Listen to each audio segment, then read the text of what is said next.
Okay. I want to welcome everyone. Okay. Uh, this is Prophet Emmanuel. You are live with me on Wisdom for Life. God bless you all for tuning in. God bless you. God bless you. Um, let's begin to share. Let's begin to share. If you've just joined us, this is Wisdom for Life. Let's begin to share. Let's invite everyone. Tell everyone Prophet Emmanuel is live. Let's invite everyone.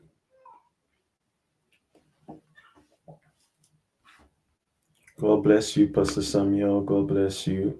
God bless you, Stella. God bless you, Rebecca. Let's keep sharing. let's keep let's keep sharing. Good. Thanks, Prophet Samuel, Pastor Samuel. God bless you. Let's keep sharing. Let's keep sharing. Let's keep sharing. Tell everyone Prophet Emmanuel is live. Let's keep sharing.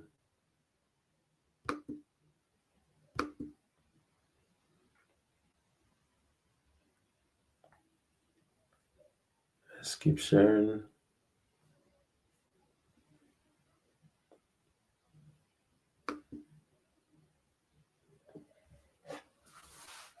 Continue to share. Invite everyone. Tell them Prophet Emmanuel is live. That people text me to see if I was well. I'm very well. I was dealing with other side of ministry. But I'm back this week. We are back. You're going to see me every day. So tell everyone I'm live. Let's invite everyone.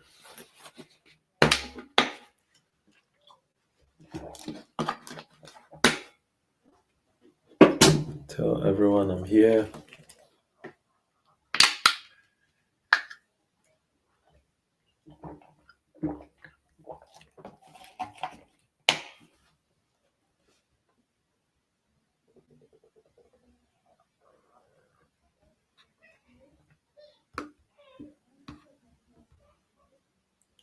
Okay, so if you need prayer, the ministry line is up there. You can text me your prayer request. You can text me if you want to have an appointment with me, and we will get you an appointment. Sorry.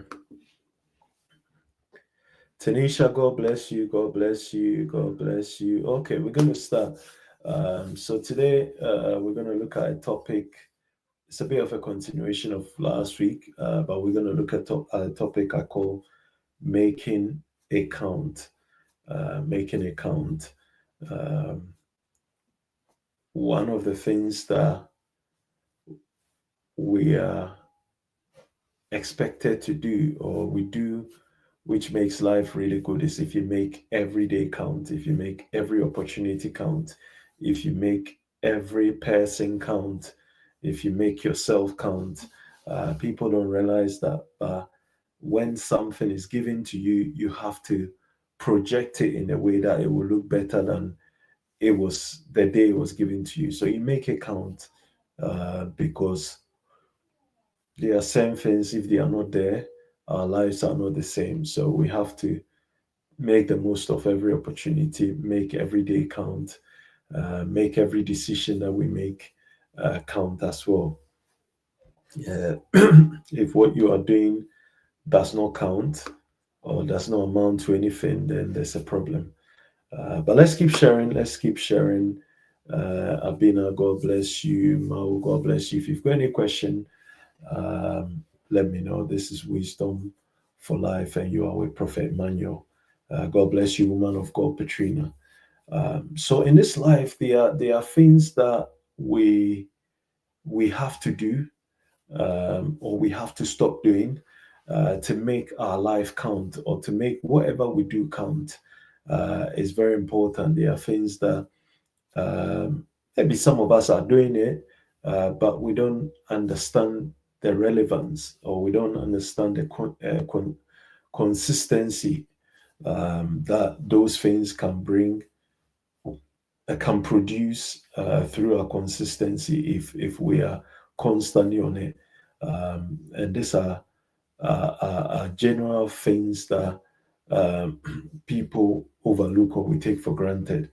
Um, in this life, the first thing, I'm not saying it's in any order, but one of the things that you need to do to allow you to be able to function properly in other areas of your life is making a plan.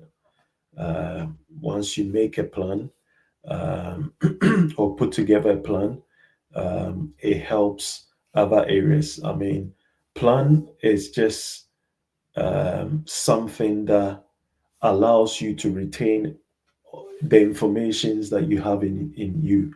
So in order not for you to forget what you need to do, in order not for you to overlook what you need to do, a plan will help you.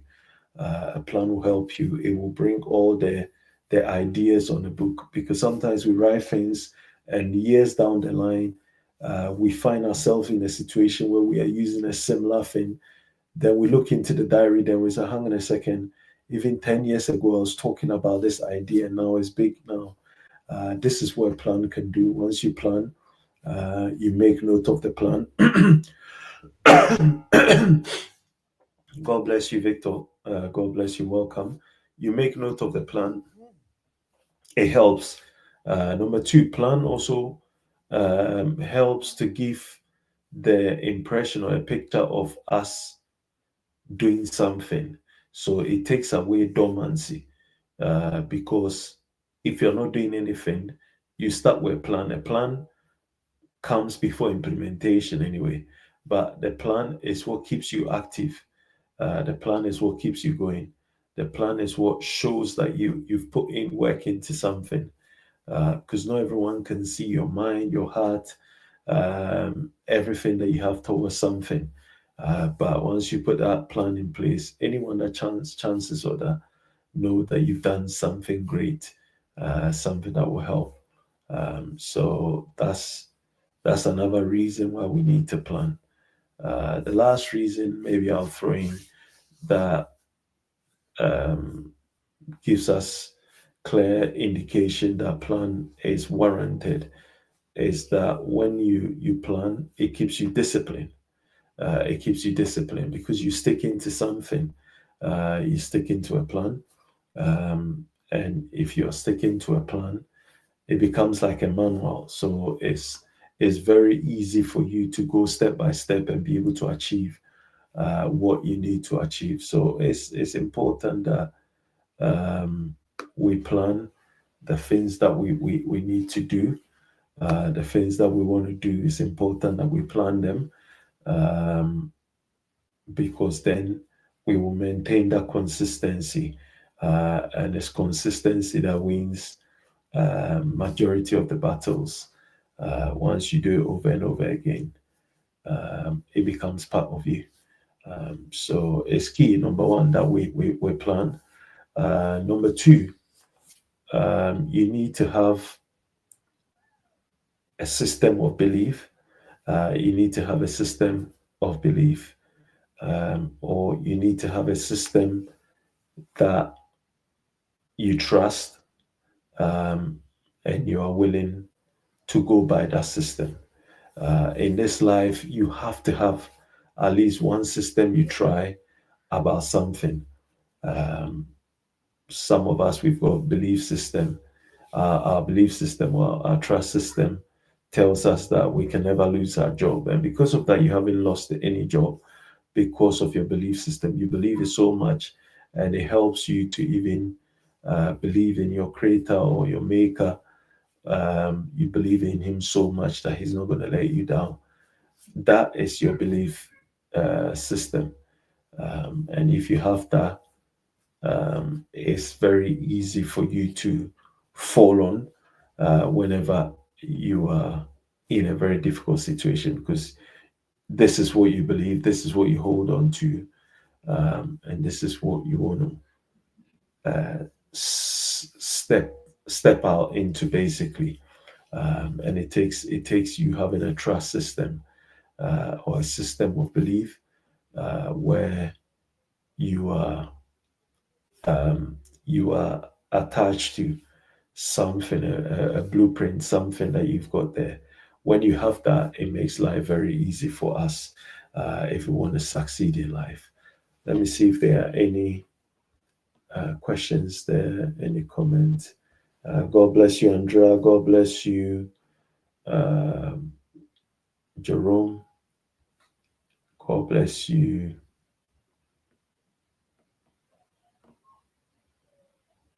Let me see if there's any question. Okay, there's no question. So, that's number three. You need to have, sorry, number two, you need to have a belief system. Number one, you need to have a plan. Number two, you need to have a belief system. Akwesi, God bless you. God bless you. Number three, you need to have room, or flexibility in your life. You need to have room or flexibility in your life. It's good to have a plan. It's good to have a system that you believe in, but it's important that you have space in your life that you can alter things. You can. It doesn't make you rigid. Um, Sometimes that space can be even a personal space you need. It will help you to be able to start thinking straight again. Is important. But the most important thing in your life, there's space in between everything that you do or decision that you make, so that if God speaks, you can alter things. Shinta, God bless you. Adele, God bless you. So it's very super important that you have space around you, whatever you do. It allows you to be able to go in and out, if you need to. If you need to. If you've just joined me, I am hitting on 7 key principles in life that makes life count or make things count. The 7 principles. So, we've looked at having a plan. We've looked at having a belief system or a trust system, and we've looked at having room around you for maneuvering. As we're not advocating you changing your mind every now and then because you've got room. No, it's you being able to alter your own plan when things go bad. Um, you can quickly, alter things or make room there so that you can easily go back in there, and change things. It's very important. So that's the third point. That's the third point. I'm going to stop here. Let's keep sharing. Let's keep sharing. If you're joining, let's keep sharing.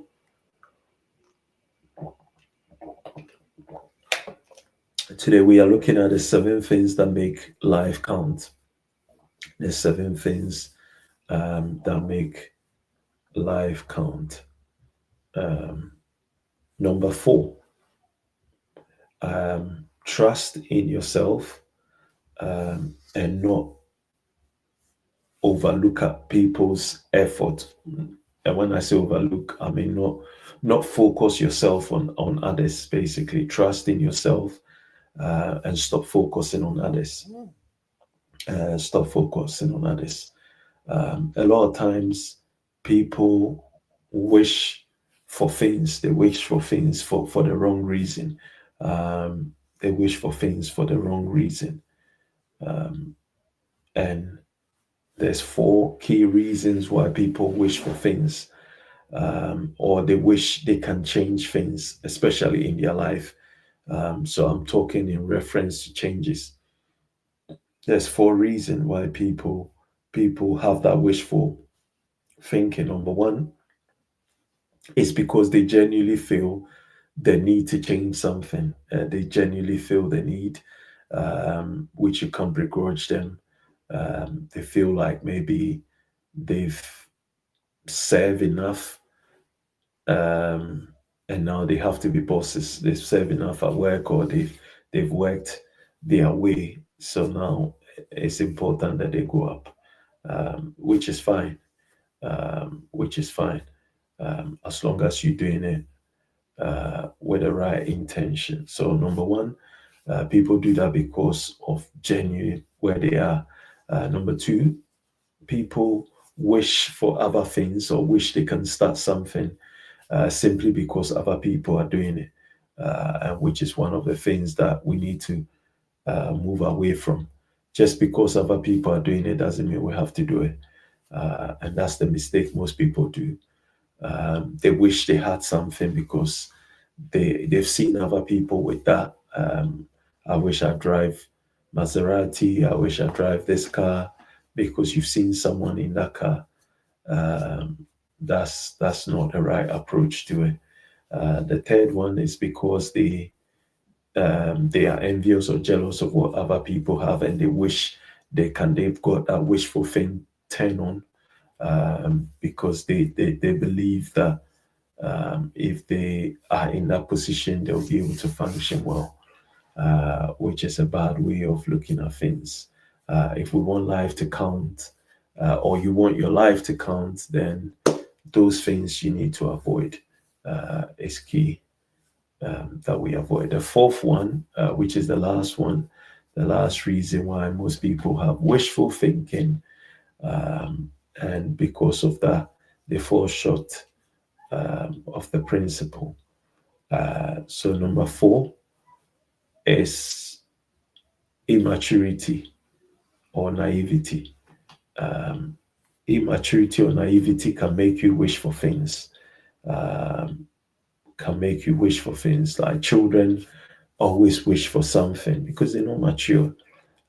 So today they want this rather than placing themselves in a place where they can get or working their way. They just wish they had something, and that can be a problem. Um, if you can work on that side, you'll be able to overcome a lot of things. God bless you, Mary. Now, number five, the fifth thing that we need to avoid today.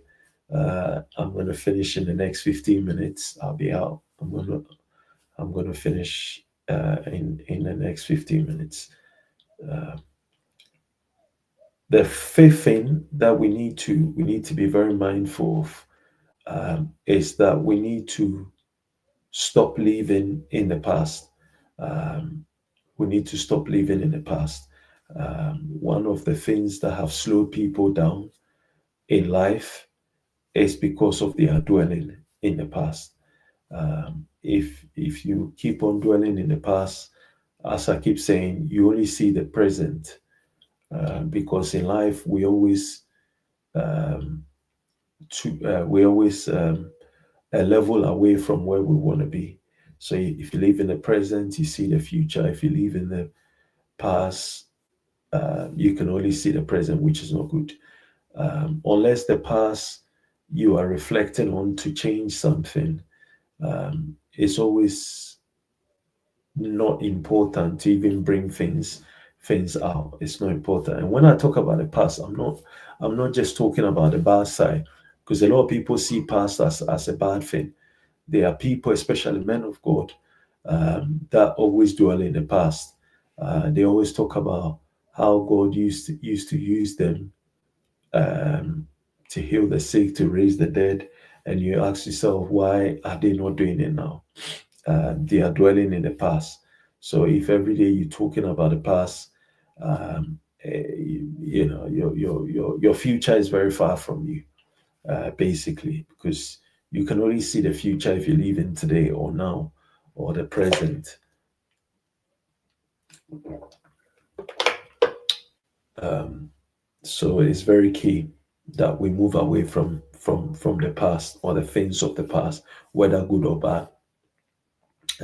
We need to move away from.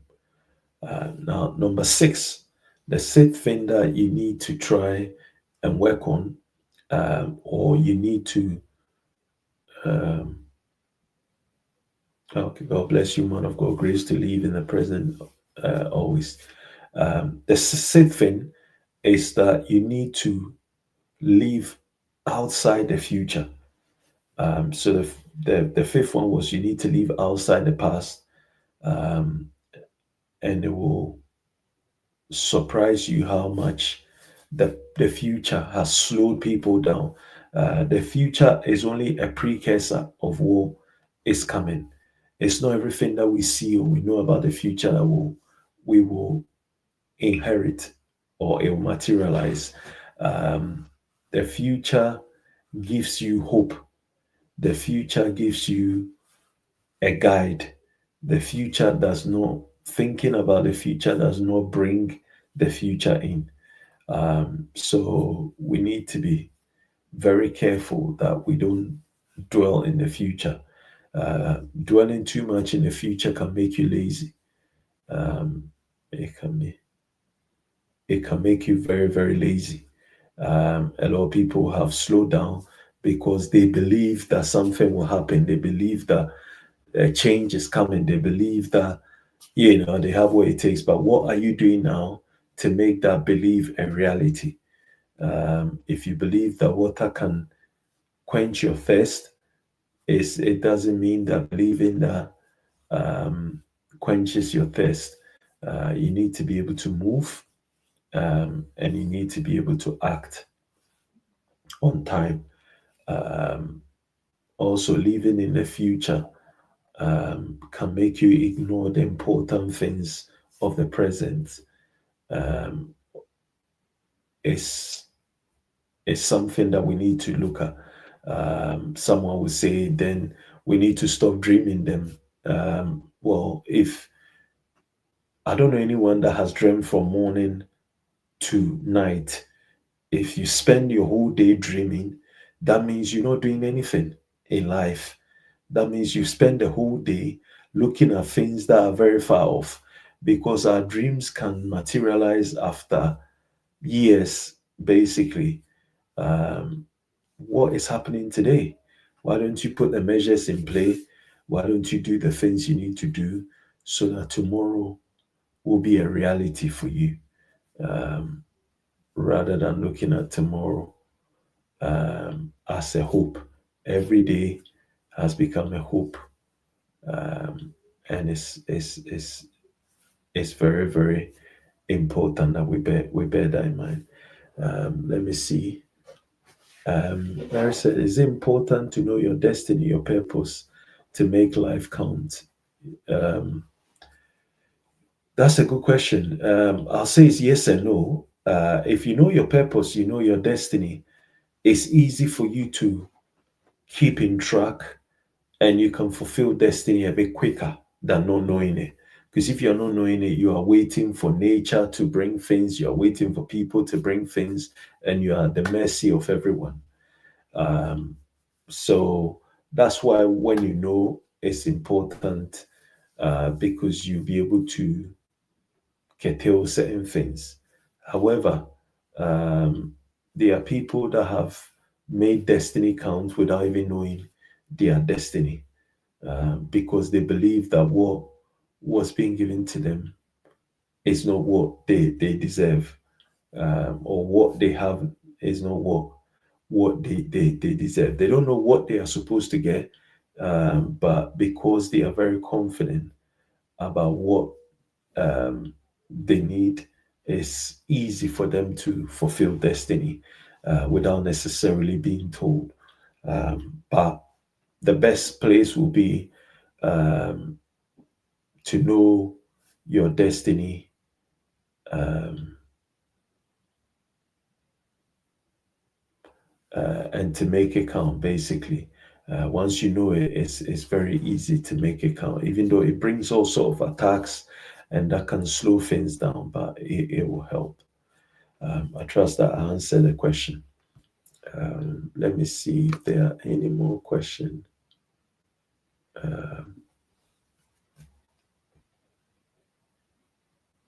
Okay, so this is Wisdom for Life. We are looking at making a count. We want to make everything that is entrusted to us count. Um, Once you are in charge of your life, um, you are able to steer your life the way you want it. So, number seven, key point is to learn how to present yourself at any given opportunity. You need to learn how to present yourself well at any given opportunity. Like someone once said, you are dressed by the way you dress.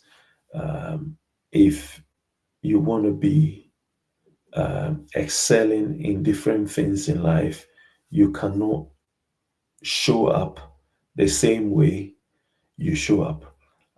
But life is such that um, everyone can be ordinary unless you go the extra mile of ordinary. So when you go the extra mile of ordinary, you becomes extraordinary, basically. So taking life to the extra or the extreme length. And that's why your presentation is key. Sometimes you have to dress like it's a big occasion and you know you're just going for a small christening, but you had to present yourself well. You had to present yourself well. Um, so your package is what people will buy into. Um, Sometimes, one time I bought this um, gift box. Let me put it that way. Gift box, very huge box. And when I managed to get all the Caesars to get into it, open it up, I saw a small chocolate in there. I bought the package. The package was what was sold to me. The chocolate was, if I'd seen the chocolate without the package, I would have changed my mind. But they made sure the package was amazing. And that's how some of you have to make your life in order to be able to attract certain things, like business opportunity, um, interviews. Some people, especially in other teams, has made going to companies a thing of the past. Um, some of us, we just take, I've got a t-shirt on, they've messaged me to say there's a meeting, let me show up. It's a problem, because people will start addressing you differently. Your presentation is key because it puts you in a place where your your little effort gets magnified because of other things that people see about you. So we need to make every day count, by presenting ourselves well. Um, if you are going towards greatness, then there should be presentation. If you are going towards um, something that is life changing opportunity, presentation count, because sometimes you never know when the opportunity will be there. And that's why we always have to have those seven key principles in play. Once we have them in play, then it's very easy for us to overcome what is from us. Um, Andrea said, I'm trying to attract business opportunity and interview. Yes. So it's just how we carry ourselves. It opens doors for us. We dress like today is the only day that I can get opportunity. Um, and when you think that way, uh, it's much more easier. It's much more easier for us to be able to achieve things.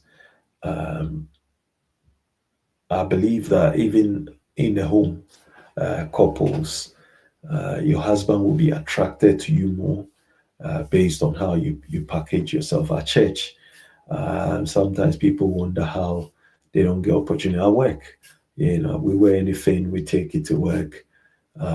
Opportunities come, we get overlooked, and we don't understand because we haven't packaged ourselves well, um, and it's become like instead of having a package, we've got a cottage.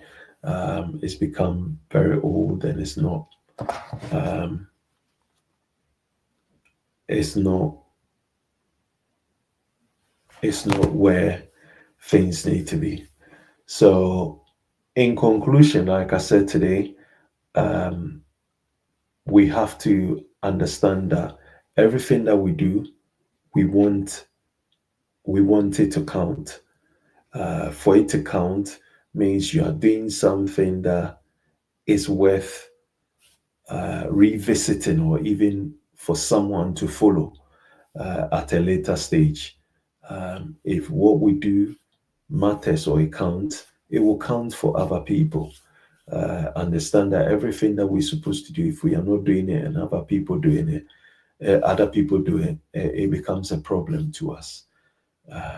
So we have to think about how we can make it count.